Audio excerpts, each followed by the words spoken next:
I still remember the way the lights shimmered on the crystal chandeliers that night. The air smelled of perfume, champagne, and expensive ambition. It was supposed to be our night. Mark had been promoted again, and he wanted me by his side at the company gala. I dressed carefully. A navy blue dress, the only one I still felt confident in. It hugged me a little tighter than I wanted. But I told myself, he'll be proud to show me off. When we arrived, I clung to his arm like a lifeline. People swarmed him instantly, congratulating, laughing, clinking glasses. I tried to smile, to look like I belonged. Then it happened. A young woman in a silver gown leaned in close. Sophie, the new hire, 20 years younger, glowing in a way I hadn't in decades. Mark laughed too loudly at her jokes. He didn't even glance at me. And then, with a grin, he turned to his colleagues and said, loud enough for everyone to hear, "Don't mind Anna. She always dresses like this. Makes her look, well, a bit of a fool in public." The room erupted, not in protest, not in kindness, in laughter. I froze. My face burned. I could hear the sound of my own pulse louder than the music. My hands tightened on my clutch until the beating cut into my skin. Sophie pressed her lips together, pretending to stifle a giggle. Mark looked satisfied. My humiliation was his entertainment. I wanted the ground to open and swallow me.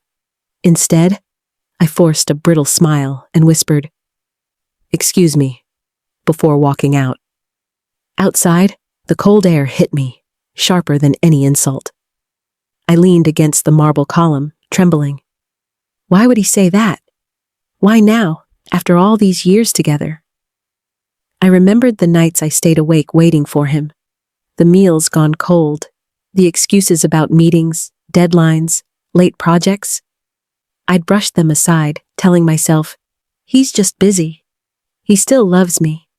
But in that moment, watching him beam at Sophie, I knew there was more. I thought back to how often Sophie's name slipped into his conversations lately. The way he compared me to her energy, her style, her fresh perspective. Fresh perspective. The words cut like knives. Was this what I had become to him? A shadow, a burden, a joke?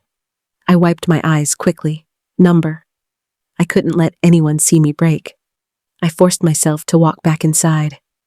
As I stepped into the glittering ballroom again, I caught Mark's eyes. He looked startled, just for a moment, like he hadn't expected me to return. And then I noticed it. The quick glance he shot at Sophie. A glance not of friendship, but of possession. My stomach twisted. Something inside me whispered, "This isn't just about humiliation. There's something else. Something he doesn't want me to see." I clutched my glass of champagne and raised it to my lips, but the taste was bitter. Little did I know, that night was only the beginning of my undoing. When we got home that night, silence filled the house louder than any shouting could. Mark tossed his jacket on the chair, loosened his tie, and poured himself a drink. I sat at the edge of the bed, still in my dress. My reflection in the mirror mocked me. Red eyes, smeared lipstick, a woman who looked older than she felt inside. Finally, I whispered, "Why did you say that tonight?" He didn't even turn around. "Say what?" "You called me a fool." In front of everyone, Mark sighed like I was a child pestering him. "Anna, you're too sensitive. It was just a joke. People laughed, didn't they?" "Yes," I said softly. "They laughed." At me. Mark shrugged, swirling the amber liquid in his glass. "Then it worked." His words hit harder than the insult itself. It wasn't a slip. It was deliberate. I wanted to scream, to throw the glass across the room, to demand he'd look me in the eyes. But instead, I lowered my head. My heart begged for peace. Because deep down, I was afraid. Afraid of pushing him further away. Afraid of confirming the suspicion already clawing at my gut. that Sophie wasn't just a colleague. In the days that followed, I noticed things I'd ignored before. The way Mark looked at his phone and smiled, but never at me. The late nights that stretched into early mornings, the faint scent of a perfume I didn't wear lingering on his suit. I told myself, don't jump to conclusions. He's under stress. Maybe I'm imagining things. But the cracks widened every day. At breakfast, he barely spoke, scrolling through his phone instead. At dinner, he complained about my cooking, something he used to praise. When I suggested we take a trip together, just the two of us, he laughed. Anna, we don't need a second honeymoon. You're not 20 anymore. The words cut, not because of my age, but because of the disdain in his voice. One evening, I tried to fix things. I lit candles, made his favorite meal, wore the perfume he used to love. He walked in late, loosened his tie, glanced at the table, and frowned. What's all this? I thought we could reconnect, I said, my voice trembling. Mark sat down, picked up a fork, and muttered, Anna, you don't have to try so hard. Honestly, it just makes you look desperate. That word lodged in my chest like glass. I excused myself, locked the bathroom door, and stared at my reflection. The woman in the mirror didn't look like me. She looked like a stranger. That night, as I lay awake listening to the empty side of the bed, I remembered something Clara once said. Anna, men like Mark, they don't humiliate you once. They test the waters. If you forgive, they push further. At the time, I laughed it off. Clara was always blunt, always suspicious. But now her words haunted me. I wondered if she was right. The next morning, as I made coffee, Mark slipped on his jacket and grabbed his briefcase. Don't wait up, he said casually. Another late meeting? I asked. He paused just long enough to make my stomach drop. Yeah, big project, might be out late. His eyes didn't meet mine. When the door clicked shut, I stood alone in the kitchen, gripping the edge of the counter until my knuckles turned white. It wasn't just a project. It wasn't just work. I knew it in my bones. Later that day, Clara called. How was the gala? She asked. I tried to laugh it off. Fine, just exhausting. But Clara wasn't fooled. What did he do? I hesitated, then told her. The insult, the laughter, the cold dismissal afterward. Her voice hardened. Anna, wake up. He's crossing lines. You need to face it. I can't. I whispered. Not yet. Because facing it meant admitting I was losing him. And losing him meant admitting I'd given 20 years of my life to someone who never valued me. That night, I checked his suit pocket while folding laundry. Inside, I found a receipt. Dinner for two. At a restaurant far above our usual budget. I stared at the name scrawled at the bottom. Sophie. My hands shook so violently I dropped the paper. I picked it up again, read it twice, 3 times, hoping I'd misread. But no. The truth was right there, black ink on white paper. My world tilted. If you were me, would you confront him now, with only a receipt? I folded the receipt, slipped it into my drawer, and closed it carefully. I wasn't ready to face him. Not yet. But the cracks in our marriage were no longer silent. They were screaming. And soon, they would break everything apart. The first time I saw Sophie outside the office setting was at Mark's networking dinner. I hadn't even known she'd be there. She was radiant. A silver dress hugged her figure perfectly, her hair loose and shining. She looked like she belonged in every photograph, every conversation, every admiring glance. Mark beamed as she walked in. He stood a little taller, straightened his tie, and hurried to greet her. And me? I sat at the table, invisible. He introduced her to a group of executives with pride in his voice, pride I hadn't heard directed at me in years.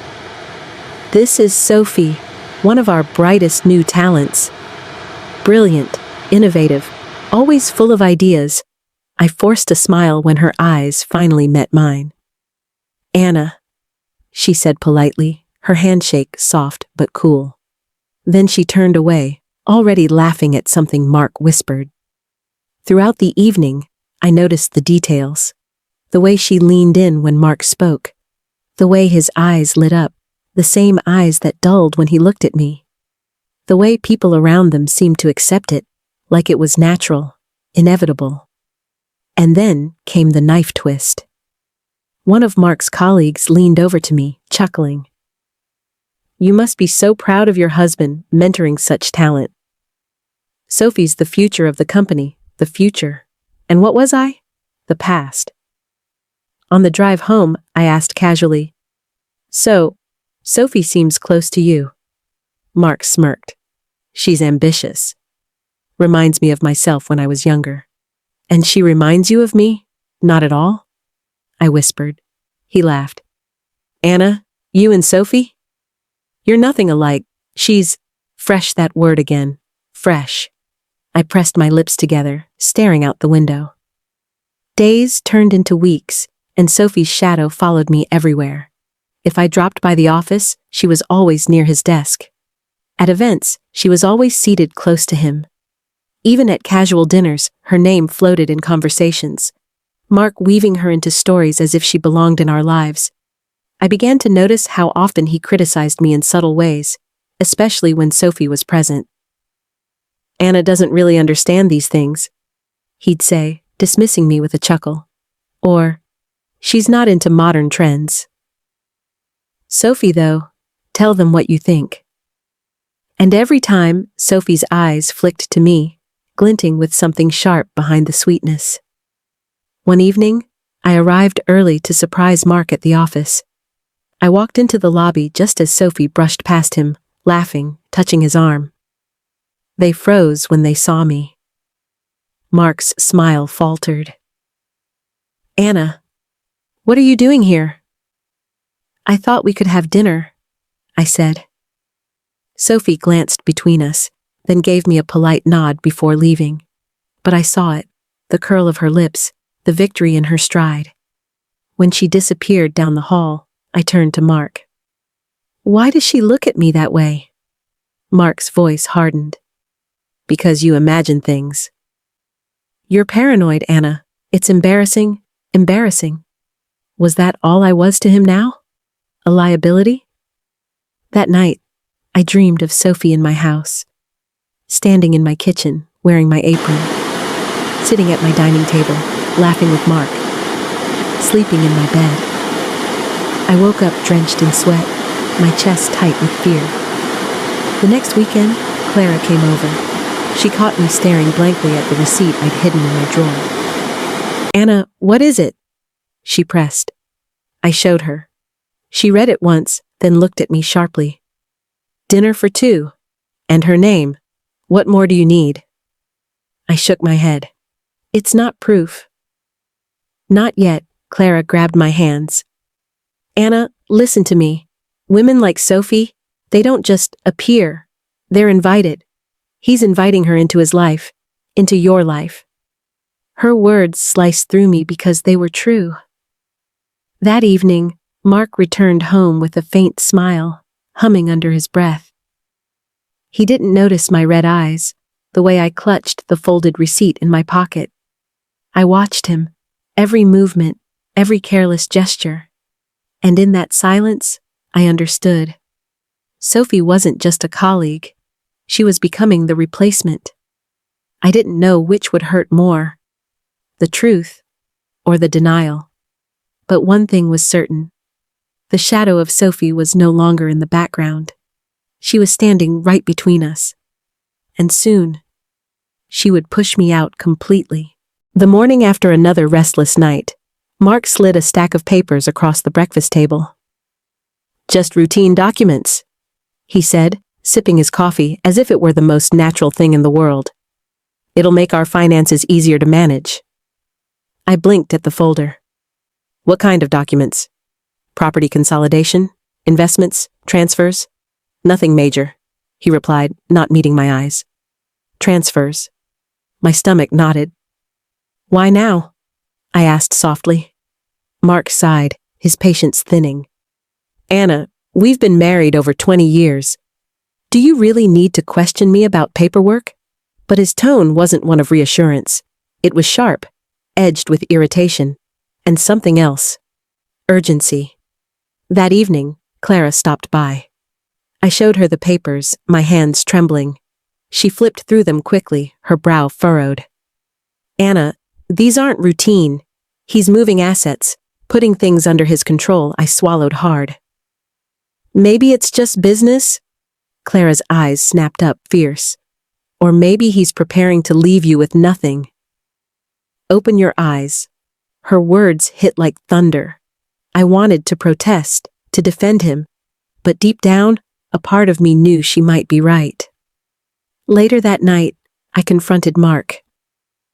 Why do you need me to sign these so suddenly? He didn't flinch. Instead, he leaned back in his chair, swirling a glass of whiskey. Because it's smarter this way. Streamlined. If anything happens to me, everything will be easier for you. His words sounded rehearsed, like a pitch he'd given before. But everything's already in both our names, I argued. Not everything, he muttered, eyes darting away. That glance, it told me everything. He wasn't protecting me. He was protecting himself. I remembered Sophie's smug smile, her hand brushing his arm. What if the papers weren't about efficiency? What if they were about clearing a path for her? I pressed further. And Sophie? Is she part of these plans? Mark's jaw tightened. Don't be ridiculous. But the silence that followed screamed louder than any denial. A week later, Clara and I met at a cafe. She leaned across the table, voice low. I saw them, Anna, Mark and Sophie, at the jewelry store. He was holding her hand. My coffee went cold in my grip. Clara continued. He bought something. A necklace, maybe a ring, and trust me, it wasn't for you. I forced a laugh, but it cracked halfway.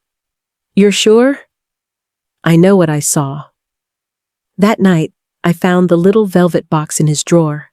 A diamond bracelet, delicate, shimmering, too young for me. I held it in my palm until my fingers ached.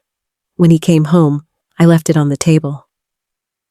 Lovely gift, I said, my voice trembling. Mark froze, then smirked. You shouldn't go through my things. That's your answer? I whispered. Not even a lie? He shrugged. Anna, you don't wear jewelry like this anymore. Why waste it on you? His cruelty was casual, practiced. I clenched the box, my nails digging into the velvet. The papers on the counter burned in my mind. Later that night, I tore through the folder again, every clause, every signature line. One word stood out. Transfer of ownership. Not shared, not joint, not equal. Transfer. And I knew, if I signed, I'd lose everything. I sat in bed, staring at the ceiling until dawn. My heart ached, but my mind finally began to sharpen. He didn't just want Sophie. He wanted freedom. Freedom paid for with my life's work, my sacrifices, my home, the insult at the gala, the perfume, the bracelet, the papers. They weren't isolated moments. They were puzzle pieces, and the picture was becoming clear. I folded the papers, slid them back into the folder, and placed it neatly on his desk.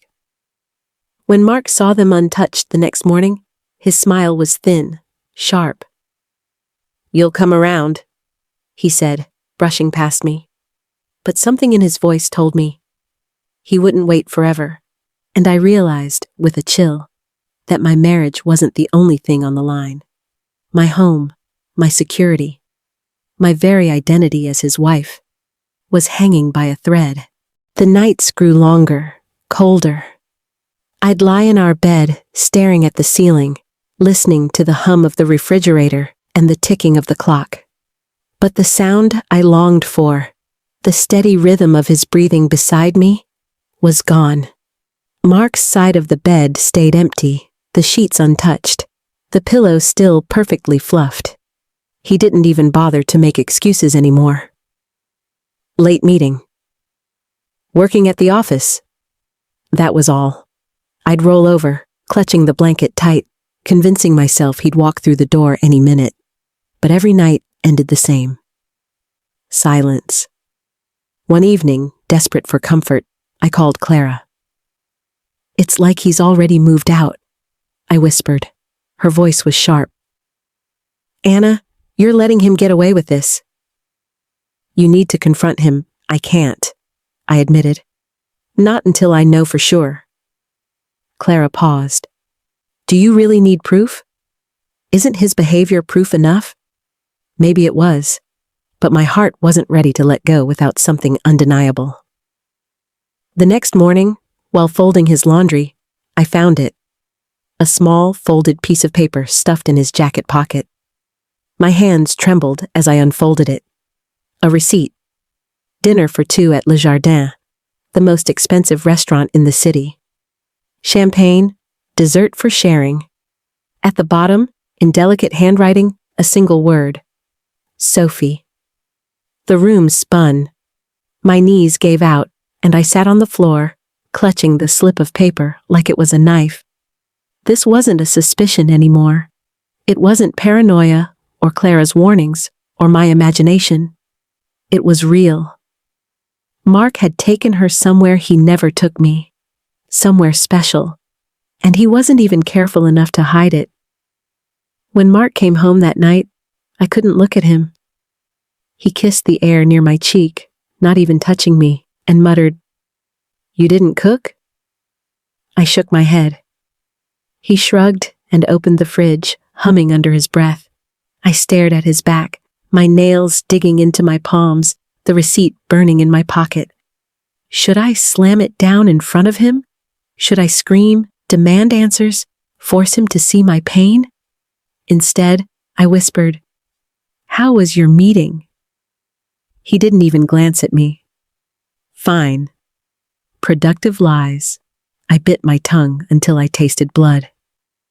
Later that night, after he fell asleep in the guest room he'd started using, I stood in the doorway watching him. He looked peaceful, content, like a man who had everything he wanted. And in that moment, I realized I was no longer part of that picture. The next day, I confided in Clara again. I showed her the receipt. Her face hardened. "Anna, this is it. You can't deny it anymore." Tears blurred my vision. "But what do I do? Do I leave? Do I fight? Do I pretend I didn't see it?" Clara squeezed my hand. "No one can decide that for you. But promise me this. You won't let him strip you of your dignity and your future." I nodded, though my heart still begged to believe it was all a misunderstanding. That evening, Mark came home late once more. I stood by the window, receipt in hand, waiting. But when he walked in, his tie loosened, smelling faintly of perfume that wasn't mine. My courage withered. I slipped the receipt back into my drawer before he saw it. He kissed the top of my head absently, like a parent greeting a child, and went straight to the shower. I stood frozen, shame coursing through me. Why couldn't I say it? Why couldn't I throw the truth in his face? Because part of me still wanted him to choose me. That night, the bed was cold again. The emptiness pressed down on me until it felt like I was suffocating. I curled up, whispering into the dark, "Please, come back to me." But the only answer was silence. I didn't know what the right answer was. All I knew was this. The woman named Sophie wasn't just a shadow anymore. She had a seat at his table, a place in his heart. And soon, she might have everything that used to be mine. Clara came over on a rainy afternoon. The storm outside matched the storm inside me. She walked straight into my kitchen, dripping umbrella in hand, and set down a bag of groceries.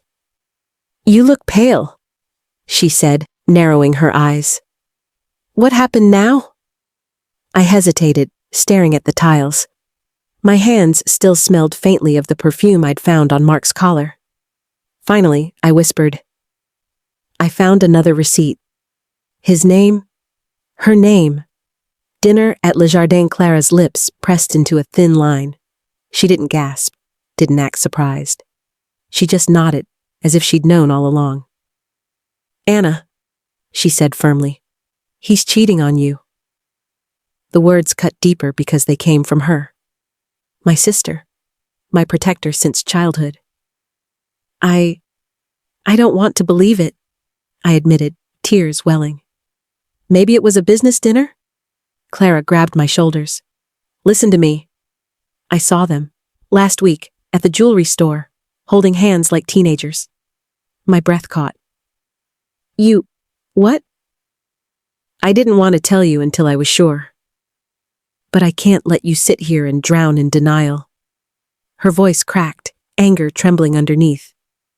He bought her something, Anna.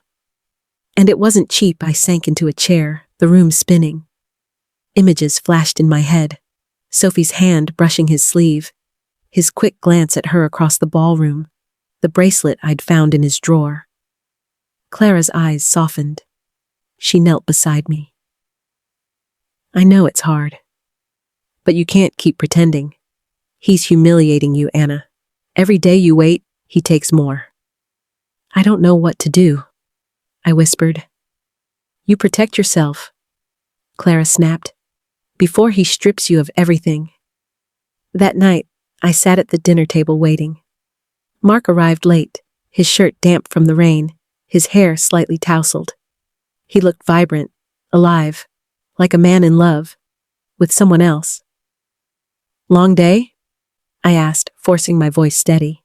He smirked. You could say that. I wanted to slam the receipt on the table, to shout Clara's words in his face. But instead, I ladled soup into his bowl, my hands trembling. He glanced at me, frowning. You're awfully quiet. What would you like me to say? I murmured. He shrugged, sipping the soup. That you trust me, maybe. My heart clenched. Did he know I'd seen the receipt? Did he enjoy this game? After dinner, I found myself standing in front of the mirror again. I studied every wrinkle, every crease, every extra pound that hadn't been there years ago. No wonder, I thought bitterly. No wonder he wanted Sophie. She was radiant, effortless. I was tired, used. I pressed my palms to the glass, whispering, What did I do wrong? But the reflection gave no answers. The next morning, Clara called again. Her voice was urgent. Anna, I followed him last night. My chest tightened. Why? Because you won't. He went to the hotel on Maple Avenue. With her, I gripped the phone so hard my knuckles turned white. You're certain? I saw them go in together. I waited. 2 hours. They didn't come out. My stomach churned. The soup I'd forced down the night before threatened to rise. Clara, stop, I begged. I can't. You need to face it, she shouted. You can't let him destroy you like this. I hung up before she could say more. My hands shook violently, but I couldn't hear another word. That evening, Mark walked through the door with that same faint perfume clinging to him. I stood in the hallway, heart pounding, and asked, Were you at the hotel? He froze for a fraction of a second, just enough to confirm everything. Then he laughed. Anna, really? You're losing it. You should talk to someone, as if I were the problem. He brushed past me, whistling, and in that moment, I realized Clara was right. The whispers of betrayal were no longer whispers. They were shouts I couldn't ignore. I wanted to believe Clara, but my heart still begged for one more reason to trust him. Little did I know. I was about to get that proof, and it would break me in ways I never imagined. The rain had stopped, but the streets still glistened like black glass under the city lights. I told myself I was only going for a drive, only to clear my head. But somehow, my car ended up in front of the Maple Avenue Hotel. the very place Clara had mentioned. I sat in the driver's seat, hands gripping the wheel so tight they hurt. My heart pounded like a drum in my chest. He won't be here. He can't be here. Clara exaggerated. I'll prove her wrong. But deep down, I knew the truth. I watched the entrance. Minutes dragged into an hour. Just when I was about to give up, I saw them. Mark's tall frame. Sophie at his side, laughing, her hand on his arm as if it belonged there. They didn't sneak. They didn't hide. They walked into that hotel like a couple who had nothing to fear. I gasped, covering my mouth with trembling fingers. My world tilted, and I thought I might faint. For a moment, I considered storming inside, confronting them right there in the lobby. My imagination raced, screaming, throwing the receipt in his face, demanding answers while Sophie smirked. But my legs wouldn't move. I stayed frozen in my car, paralyzed by betrayal. Mark glanced around casually as they entered the elevator. For a second, I thought he saw me. His eyes brushed past the parking lot and his jaw tightened, but he didn't stop. He didn't call. He simply pressed the button and disappeared with her. That was worse than any denial. His choice to ignore me completely. I sat in the car long after they vanished upstairs. Tears blurred the windshield until the hotel lights became shapeless stars. Finally, I drove home, every mile heavier than the last. My wedding ring felt like lead on my finger. When I entered the house, the silence mocked me. I collapsed onto the couch, clutching a pillow to my chest. How long had this been going on? Weeks? Months? Years? I thought back. Late nights, canceled dinners, the perfume, the bracelet, the cruel jokes. It had been there all along. I'd just refused to see it. The next morning, Mark returned, looking refreshed, almost cheerful. He kissed my cheek casually, as though nothing had happened. I stared at him, the words clawing at my throat. But again, I swallowed them. "Did you sleep well?" he asked, pouring coffee. My voice cracked. "Did you?" His eyes flicked to mine, cold and calculating. "What's that supposed to mean?" "Nothing," I whispered, turning away. Later that day, Clara called again. "Did you see them?" My silence was answer enough. "Oh, Anna," she whispered, "I'm so sorry." I pressed the phone to my ear, tears streaming silently. "What do I do?" I asked. "Tell him I know? Leave? Pretend?" Clara's voice hardened. "Don't pretend. Don't give him that power, but be careful. Men like him don't just leave, they take." That evening, Mark returned with flowers. Lilies, my least favorite. He knew that. I accepted them anyway, my hands shaking. "Just because," he said with a smile too wide, too false. I almost laughed. Was this guilt or manipulation? He kissed my forehead and whispered, "I hope you're not still upset about silly little things." Silly little things. I wanted to scream. You betrayed me in the most devastating way possible. But my lips stayed sealed. That night, I crept into the guest room where he slept. His phone buzzed on the nightstand. A message lit the screen. "Can't stop thinking about last night. S." My chest tightened, and the world blurred again. It wasn't suspicion anymore. It wasn't Clara's warning. It wasn't a receipt. It was proof. Undeniable, final proof. I backed out of the room silently, my heart shattering piece by piece. For the first time in 20 years, I realized I was sleeping next to a stranger, and he wasn't mine anymore. The weekend arrived, but instead of family breakfasts and laughter, the house felt like a museum, silent, cold, lifeless. Ethan came home from university for a short break. I tried to act normal, to mask the storm raging inside me, but mothers can't hide pain from their children for long. "Mom," he said, dropping his backpack by the door. "Are you okay? You look tired, I forced a smile. I'm fine. Just busy. But Ethan wasn't convinced. His eyes lingered on me, suspicious and worried. That night, while I cooked dinner, Ethan borrowed his father's laptop to finish an assignment. Mark had left it open on the kitchen counter, as if daring us to peek. I stirred the pot absently until I heard Ethan's sharp intake of breath. "What's this?" he muttered. My hands froze. "What do you mean?" He turned the screen toward me. An open folder, photos, Mark and Sophie, in restaurants, at the park. Even selfies in a hotel room, Sophie leaning into him, her lips brushing his cheek. My world tilted again. Ethan's jaw clenched.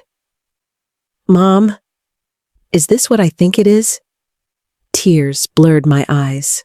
I wanted to shield him, to protect his image of his father, but the evidence glared back at us, undeniable. "Yes," I whispered. "It is." Ethan slammed the laptop shut, his face pale with fury. "How long has this been going on?" he demanded. I shook my head. "I don't know." "Too long." He paced the kitchen like a caged animal. "And you knew? You've been living with this?" "I suspected. Clara tried to warn me, but I didn't want to believe Mom." He stopped, his voice breaking. "How could he do this to you?" "To us?" I reached for him, but he pulled away, fists clenched. "He doesn't deserve you?" "He doesn't deserve this family," I swallowed hard. "He's still your father." Ethan's laugh was bitter. "Father? Fathers don't betray their families." That night, Ethan confronted Mark when he came home. "Dad?" he said sharply, blocking the hallway. "Who's Sophie?" Mark's eyes narrowed. "Where did you hear that name?" "I saw the pictures." Ethan spat. "Don't lie." Mark's jaw tightened. "You had no right to go through my things." "No right?" Ethan's voice shook with rage. "She's my mother. You humiliate her, betray her, and I have no right to know?" Mark glanced at me, his eyes cold. "Anna, are you feeding him these ideas?" I shook my head, silent. Ethan exploded. "Don't blame her. This is you. You did this." Mark stepped forward, his voice calm but sharp like a blade. "Ethan, stay out of this." "You don't understand." Ethan's fists trembled. "I understand perfectly. You're cheating. You're destroying Mom. Enough!" Mark snapped. "This is between me and your mother." "Not you." But Ethan didn't back down. He glared at his father with a hatred I'd never seen before. For the first time, I saw the family truly split. After Mark stormed upstairs, Ethan turned to me, his voice shaking. "Mom, you can't let him get away with this." "You have to fight." "I don't know how," I admitted. "Then I'll help you," he said fiercely. "Whatever it takes." Later, when the house was quiet, Ethan handed me his phone. "I copied the photos," he whispered. "If he tries to deny it, we'll have proof." I stared at the images again, Mark's arm around Sophie, their smiles bright, their eyes shining with intimacy. Proof. Proof my son should never have had to see. That night, as I lay in bed, Ethan's words echoed in my head. "You have to fight, but how? Against Mark? Against Sophie? Against the lies? And was I strong enough to do it?" I closed my eyes, clutching Ethan's phone against my chest. The fight I had avoided for so long was now unavoidable, because my son had seen the truth, and now, none of us could pretend anymore. I didn't sleep that night. Ethan had given me the photos, and every time I closed my eyes, I saw them again. Sophie's smile, Mark's arm around her waist. Morning came heavy, but I forced myself to get dressed. Ethan insisted, "Mom, you need advice." "From someone who knows the law. Call David Miller, our old family lawyer. He'd handled the purchase of our house 15 years ago. A kind man, a widower, who always spoke with honesty, even when the truth was ugly." At first, I hesitated. I was afraid of what I might hear. But finally, I dialed his number. We met that afternoon at his office. His hair had turned more gray than I remembered, but his eyes still carried the same warmth. "Anna," he said gently, shaking my hand. "It's been a long time. Ethan told me you need help." I nodded, sliding a folder across his desk. Inside were the papers Mark had pressured me to sign months ago. Contracts, agreements, documents I barely read at the time. David adjusted his glasses and studied them quietly. The silence stretched until I thought I might scream. Finally, he looked up. "Anna, do you realize what you signed?" My stomach twisted. I thought it was just authorization. "For some investments," Mark said it was nothing. David's voice hardened. "It's not nothing. These aren't just financial agreements, it's a transfer of rights." "Transfer?" I whispered. He nodded gravely. "Mark slipped clauses in here that give him controlling interest over your marital assets. If he pushes this in court, he can argue that most of what you own, including the house, is under his authority."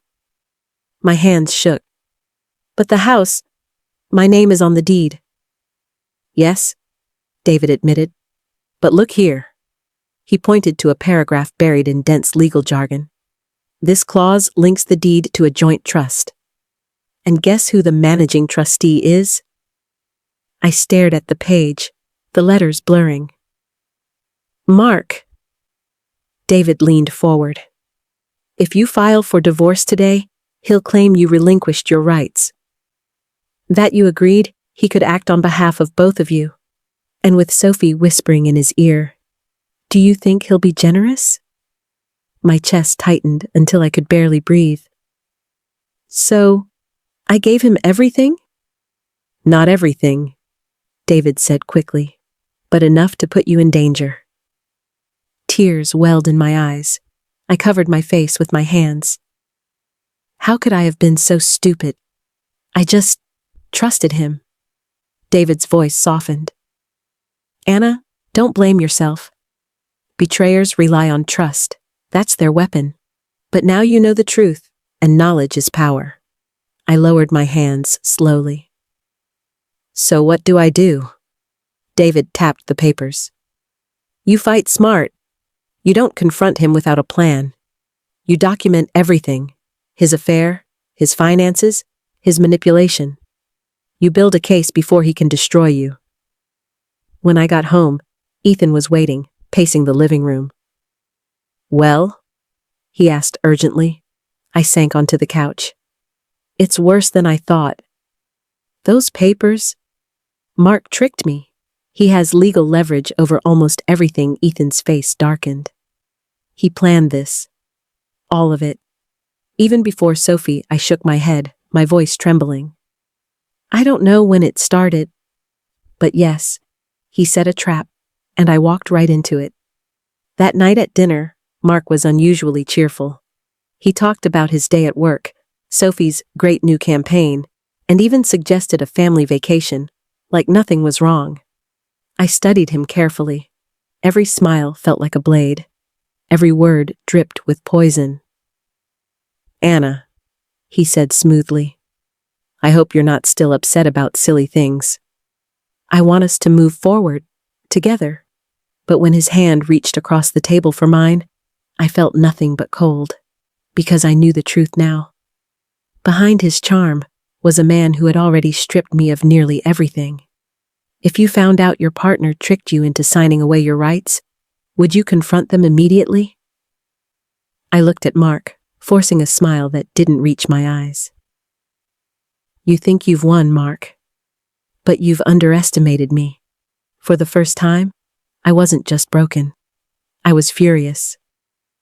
And fury can be dangerous." From that day on, I stopped being the quiet, humiliated wife. I became an observer, a recorder, a planner. Every word Mark said, every text that buzzed on his phone, every late-night meeting, I noted it down.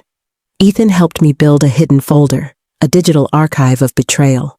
Photos, screenshots, bank statements. Slowly, I began to see the picture forming. Mark wasn't just unfaithful, he was funneling money. Joint accounts were bleeding, small withdrawals at first, then larger transfers. All timed neatly before weekends. Money and Sophie. The puzzle pieces clicked. One afternoon, while Mark was working late, I followed my instincts and drove near his office. But instead of turning into the parking lot, I saw Sophie's silver car waiting by the curb. She wasn't alone. A man stood with her, tall, broad-shouldered, leaning in close as if whispering. Sophie laughed, brushing his arm playfully. For a moment, I froze. Who was he? A friend? A colleague? Or something more? I stayed hidden, watching. Sophie's phone rang, and she picked it up, her voice sharp and annoyed. "Mark, I told you not to call me at work." My heart skipped. So it was true. She was juggling them both. When she hung up, the tall man kissed her cheek quickly, glancing around nervously. They didn't linger. They parted, walking in opposite directions. I sat in my car, stunned. Sophie wasn't loyal either. She was playing her own game. That evening, when Mark came home, he was unusually affectionate, showering me with attention that felt rehearsed. "Anna," he said, slipping his arm around me. "You know you mean everything to me, right?"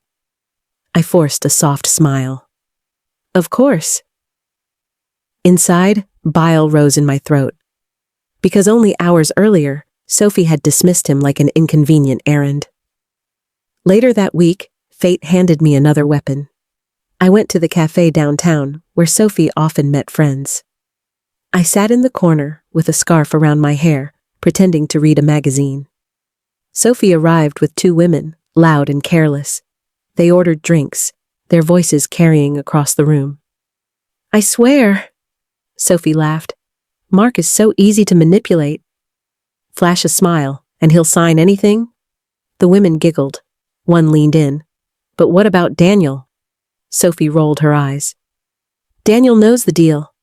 Mark's the wallet, Daniel's the fun. Why should I choose?" My hands trembled. Daniel, the tall man I'd seen. Sophie was two-timing Mark, and he had no idea. I left the cafe shaking, adrenaline surging through me. I had recordings, evidence, proof of betrayal upon betrayal. But a new question haunted me. Do I show Mark the truth about Sophie? Would it matter? Or would he still choose her, even knowing she mocked him? That night, Ethan noticed my restless pacing.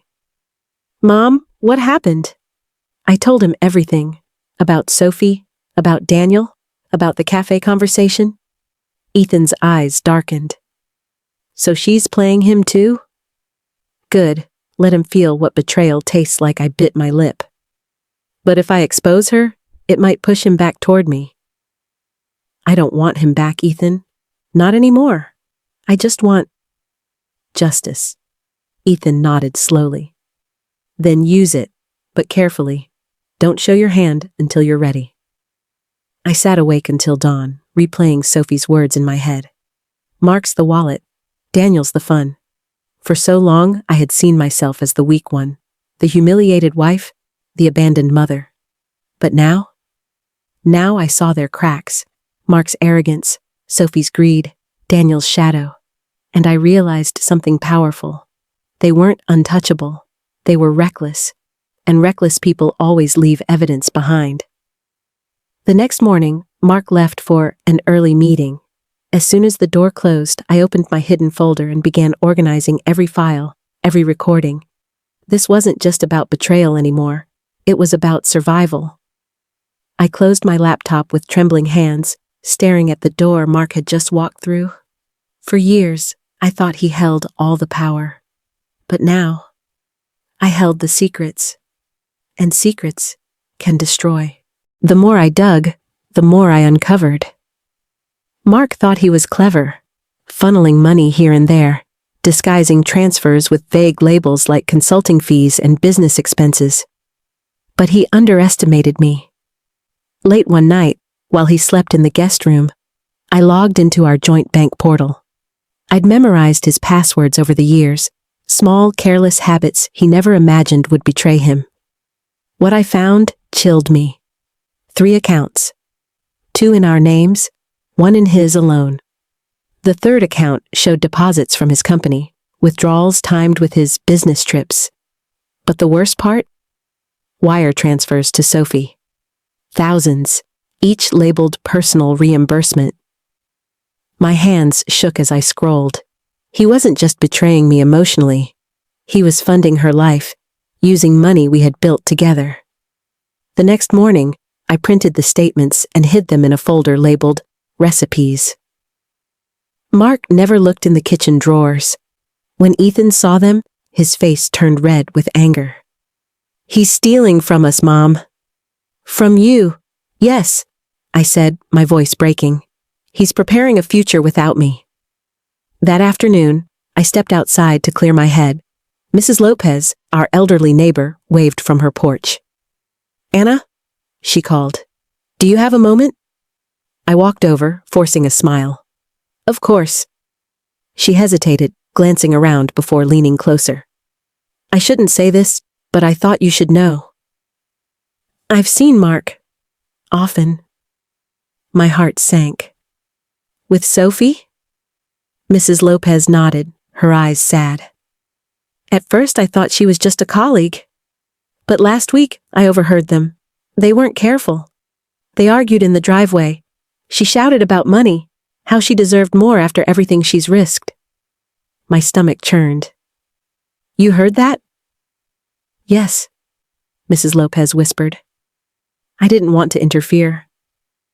"But Anna," it sounded serious, "she threatened him, said if he didn't pay up, she'd tell everyone." Her words sent shivers through me. Sophie wasn't just using Mark, she was blackmailing him. I thanked Mrs. Lopez, my legs trembling as I walked back inside. Inside the kitchen, Ethan watched me anxiously. "What happened?" I told him everything. His jaw tightened. "Then we have leverage. She's dangerous to him, and if we play this right, Mom, she could be our weapon." That evening, Mark came home later than usual, his tie loose, his eyes tired. He poured himself a drink without looking at me. "Long day?" I asked softly. "Very," he muttered. But as he sipped his whiskey, I studied him carefully, the tension in his jaw, the way his hands trembled. He wasn't in control anymore. Sophie had him cornered, and he knew it. That night, I added a new section to my secret folder. Witness statements. Mrs. Lopez's words, Clara's warnings, Ethan's discoveries, my own recordings. Piece by piece, I was building a fortress, and Mark had no idea. The following morning, fate delivered yet another crack in his perfect facade. I received an email from an anonymous account. The subject line read, "You deserve to know." Attached were scanned receipts, hotel bills, jewelry purchases, dinner reservations, all charged to Mark's corporate card. At the bottom of the message, a note. "He's been careless. He's left a trail everywhere. Use it before he uses you." My hands trembled. Who sent this? A colleague? An enemy? Or maybe Sophie herself, playing both sides? Whoever it was, I didn't care. It was more proof. That evening, Ethan said firmly, "Mom, you can't just collect evidence forever. You need to act." "I know," I whispered, but inside, I was torn. Part of me wanted to confront Mark, slam the folder in his face, and watch his mask shatter. The other part wanted to wait until I could strike where it hurt most. His money, his reputation, his pride. I tucked the folder back into the drawer and stared at the man I once loved, now sipping his drink in the next room. Mark thought I was still his fool, but he didn't realize I was already sharpening the knife of truth. For weeks, I had collected evidence like raindrops filling a glass. Quiet, patient, relentless. But a glass can only hold so much before it spills. It was time. I didn't call Mark. I called Sophie. When she picked up, her voice was sugar-coated irritation. "Hello? Sophie?" I said calmly. "This is Anna, Mark's wife." There was silence, then a faint laugh. "I'm busy. Whatever you think you know." I cut her off. "The bank transfers, the hotel receipts, the jewelry. I have copies. Do you want me to forward them to your boss?" Her breath caught. I had her attention. "Meet me," I said. "Tomorrow, cafe on 5th. Noon." Before she could answer, I hung up. The next day, Sophie arrived in oversized sunglasses and a coat too expensive for her salary. She slid into the booth across from me, her perfume heavy, her smile forced. "You have nerve," she hissed. "And you have greed," I replied evenly. Her jaw tightened. "What do you want?" I leaned in. "I know about Daniel." Her face went pale. For the first time, she looked shaken. "Don't bother denying it," I continued. "I saw you with him. I heard what you told your friends. Mark's the wallet, Daniel's the fun." Sophie's lips pressed into a thin line. "You think I care about saving Mark?" I asked softly.